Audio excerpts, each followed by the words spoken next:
In November 2008, my family and I went on a holiday to Vietnam. A highlight of the trip was our tour of Ha Long Bay in the north of Vietnam. We boarded a junk much like these ones, although ours was 3 stories, with cabins at the bottom, dining area in the middle, and sun deck at the top. As we sailed away from the shore, we saw families on their boats which double as their houses. They live and work on the water in Ha Long Bay. Our rooms were beautifully laid out and were very comfortable to sleep in. Imagine sleeping on a boat for weeks at a time.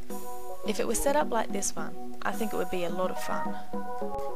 The sun deck was where we spent most of our time. Relaxing, taking in the view, and chatting with the other family sharing the tour were our pastimes for the trip. Each lunch and dinner was a 9-course meal. It was all seafood, veggies and rice, but we didn't get sick of it. We had prawns, fish, crab, squid, mussels and more. Our guide told us there were 1,969 islands in Ha Long Bay.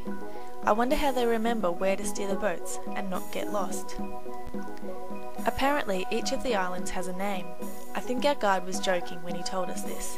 Many have funny shapes and are named for what they look like, such as the rooster and the hen. We stopped at one of the islands to explore a vast underground cave. It was given its name because its discoverer was surprised when he found 2 more caves hidden behind the first one. When we stopped for the night in a small bay of islands, we were joined by other junks that looked like ours. Looking around the bay made us feel like we were living in a Pirates of the Caribbean movie.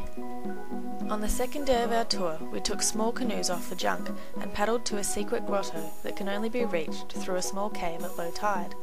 This part of the trip was very exciting. As we got back to the boat after our side trip to the grotto, our junk was surrounded by small boats like these, with locals selling their wares. One of our last views in among the islands was of this small rock. It was named Camel Island because of its resemblance to a camel sitting down. Ha Long Bay was a brilliant holiday.